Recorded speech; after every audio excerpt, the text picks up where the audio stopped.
नमस्कार। हम हिस्ट्री के next topic Sindh and Afghanistan को पढ़ेंगे। हम देखेंगे कि किस तरह से अंग्रेज़ों ने सिंध और अफ़गानिस्तान को जीता। फिर पंजाब के बारे में जानेंगे आज ही कि पंजाब को भी किस तरीके से अंग्रेज़ों ने जीता, वो किस तरह के छल कपट किया और क्या नीति अपनाया, क्या पॉलिसी था उसका। आखिर अंग्रेज़ों को सिंध और अफ़गानिस्तान जीतने की जरूरत क्यों पड़ी, इसके बारे में पहले जान लेते हैं। यूरोप और एशिया में अंग्रेज़ों और रूसी सेनाओं के बीच काफ़ी भिड़ंत हो गई थी। अंग्रेज और रूस के लोग इंग्लैंड और रूस के बीच काफ़ी दुश्मनी चल रही थी। अंग्रेज़ों को ये डर था कि अफ़गानिस्तान या फारस जिसे पर्सिया भी कहते हैं उस अफ़गानिस्तान या फारस के रास्ते से रूसी सेना भारत पर हमला कर सकते हैं।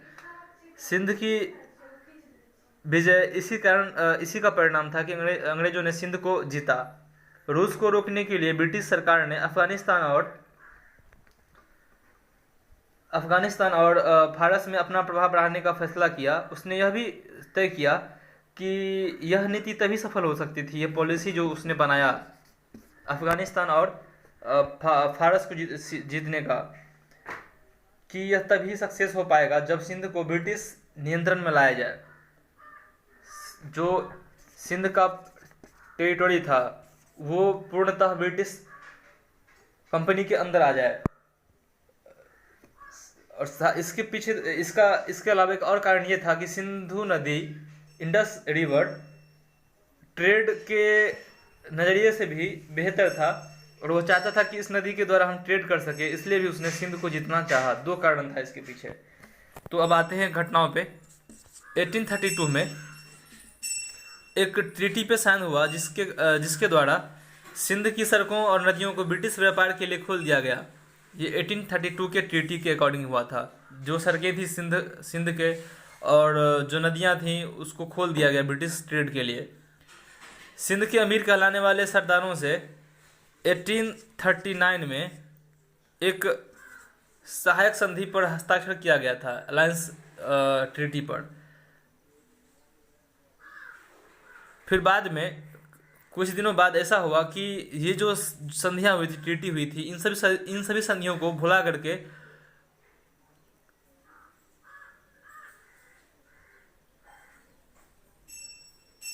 जो भी संधि हुआ था इन लोगों के बीच, सभी को भुला करके नेपियर ने, एक आर्मी चीफ थे सर चार्ल्स नेपियर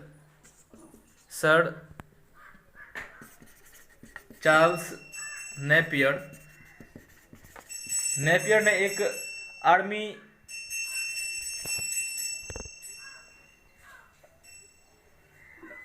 एक आर्मी अभियान किया और सिंध को जीत लिया।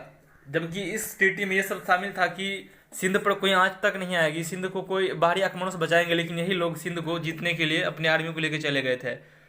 बाद में नेपियर ने अपनी डायरी में लिखा था कि हमें सिंध पर कब्जा करने का कोई हक नहीं है, फिर भी हम ऐसा करेंगे और यह बदमाशी का एक बहुत ही लाभदायक, उपयोगी और मानवीय उदाहरण होगा। ये नेपियर ने अपनी डायरी में उस समय लिखा था।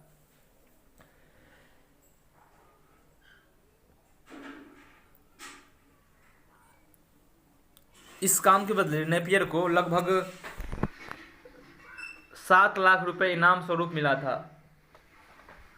अब हम बात इस तरह से अंग्रेजों ने अफगानिस्तान और सिंध के प्रांतों को जीता।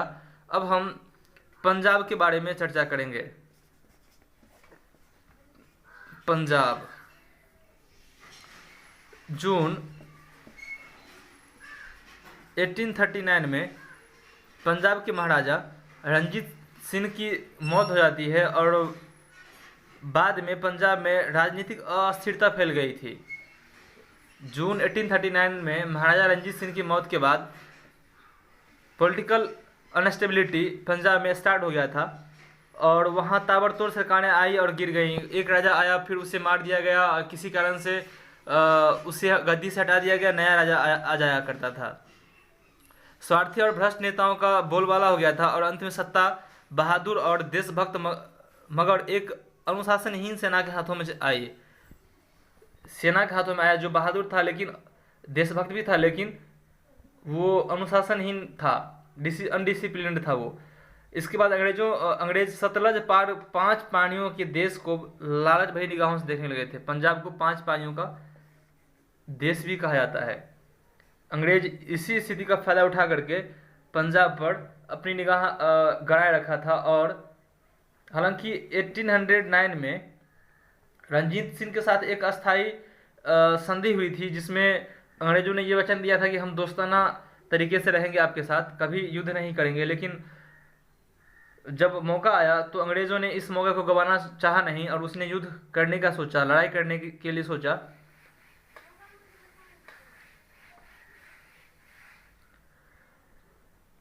अंग्रेज लगातार युद्ध के लिए उकसा रहे थे और साथ ही पंजाब के जो नेता थे, जो शासक थे, वे लालची थे और स्वार्थी थे, इसलिए वहां के सैनिकों ने युद्ध करने की ठानी। और 1845 में स्प्रिंग सीजन में यह समाचार पंजाब पहुंचा कि पुल बनाने के काम में आने वाली नावें बम्बई से सतलज किनारे स्थित फिरोजपुर के लिए भेजी गई है। ये खबर पहुंचा था पंजाब में कि पुल बनाने के काम में आने वाली जो नाव थी वो बम्बई से सतलज के किनारे स्थित फिरोजपुर के लिए भेज दी गई है। आगे के कई इलाकों में बैरकें बना दी गई और उसमें एक्स्ट्रा आर्मी को रख दिया गया और पंजाब से लगने वाली सीमा के लिए कुछ एक्स्ट्रा रेजिमेंट को वहां भेज दिया गया। पंजाब की सेना को विश्वास हो गया था कि अंग्रेज पंजाब पर कब्जा करने पर आमादा थे। वो चाहते थे कि अंग्रेज चाहते थे कि हम पंजाब पर कब्जा कर लें, इस बात की भनक और ये विश्वास पंजाब के सैनिकों को हो गया था। और फिर पंजाब की सेना ने जवाबी कार्रवाई की, जिसमें ये सब चीज़ें शामिल था कि वो एक्स्ट्रा रेजिमेंट को लाए और भी चीज़ें आई। जब दिसंबर में सेना ने सुना कि प्रधान सेनापति, जो उसमें का मेन आर्मी चीफ था, लॉर्ड गफ और गवर्नर जनरल जो लॉर्ड हार्डिंग्स थे, फिरोजपुर की ओर बढ़ रहे थे, तब उसने भी हमला करने का फैसला ले लिया था। इस तरह से 13 दिसंबर 1845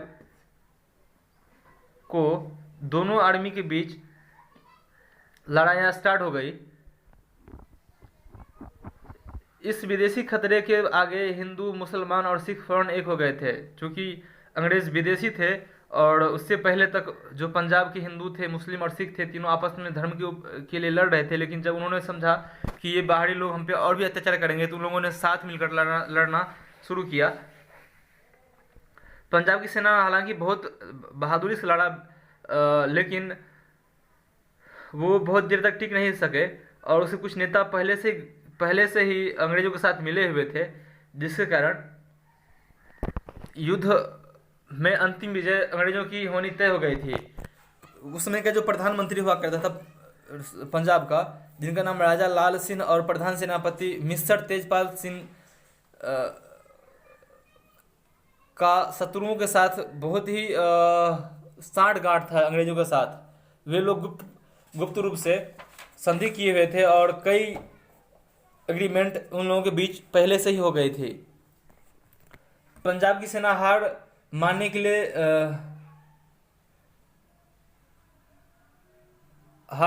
लिए और एक ट्रीटी पर साइन करने के लिए उनको बाध्य होना पड़ा। 8 मार्च 1846 में लाहौर में एक काफ़ी अपमानजनक संधि करनी पड़ी थी पंजाब के सैनिकों को। अंग्रेजों ने जालंधर के दोआब को अपने कब्जे में ले लिया और 50 लाख रुपए नगद लेकर के जम्मू और कश्मीर को राजा गुलाब सिंह डोगरा के हवाले कर दिया। जम्मू और कश्मीर को, ये पंजाब के ही अंदर थे, 50 लाख रुपया लेकर के राजा गुलाब सिंह डोगरा को दे दिया। पंजाब की सेना को घटा करके 20,000 पैदल सैनिक थे जब पंजाब की सेना में, उसे घटा करके 12,000 पे कर दिया। साथ ही घुड़सवार सेना तक सीमित कर दिया गया और एक भारी ब्रिटिश सेना लाहौर में तैनात कर दी गई। जो पंजाब के मूल नेटिव पीपल थे उनको आर्मी में कम दाखिला दिया गया, उनके संख्या को कम कर दिया गया और जो अंग्रेज सैनिक थे उनको लाहौर में अस्थायी रूप से रख दिया गया कि और उसके खर्च का पूरा वहन पंजाब सरकार करती, पंजाब के शासक करते। बाद में फिर 16 दिसंबर 1846 को एक और समझौता हुआ, जिसके बाद राज्य के एक एक विभाग के सारे मामलों में लाहौर स्थित अंग्रेज रेजिमेंट को पूरा अधिकार दे दिया गया। अंग्रेजों का जो रेजिमेंट लाहौर में स्थित किया गया था, धीरे धीरे पंजाब के हर एक मसले के लिए, हर एक विभाग के लिए पूरा अधिकार उस रेजिमेंट को दे दिया गया और उस रेजिमेंट के हामी के बगैर, उस रेजिमेंट के को कहे बगैर कोई काम नहीं किया जा सकता था। इसके अलावा राज्य के किसी भी भाग में सेना तैनात करने की छूट अंग्रेजों को मिल गई थी। अंग्रेज चाहे तो किसी भी क्षेत्र में वो सेना को रख सकते थे, कोई उसे रोक टोक नहीं सकता था। अब अंग्रेज रेजिमेंट ही पंजाब का वास्तविक शासक बन गया था। पंजाब की जो मेन राजा थे वो अब पपेट बन के रह गए थे और पंजाब अपनी स्वतंत्रता खो दिया था और एक अधीन राज्य बनकर रह गया था। लेकिन भारत में खुल करके आक्रमणों का समर्थन करने वाला ब्रिटिश अधिकारियों का भाग अभी भी असंतुष्ट था, जो चाहते थे कि भारत में जहां तहां जिस भी राज्य को हम खुलकर उस राज्य पे आक्रमण कर सके, उसे अपने अंदर ले सके। और वह पंजाब पर सीधे सीधे ब्रिटिश शासन लादना चाहता था कि ब्रिटिश पंजाब पर हमारा पूर्णतः शासन हो, किसी दूसरे के द्वारा नहीं दें। हालांकि फिर भी पंजाब में मेन शासक रेजिमेंट ही थे, अंग्रेज ही थे, लेकिन वो किसी दूसरे भारतीय शासक को चाहते नहीं थे।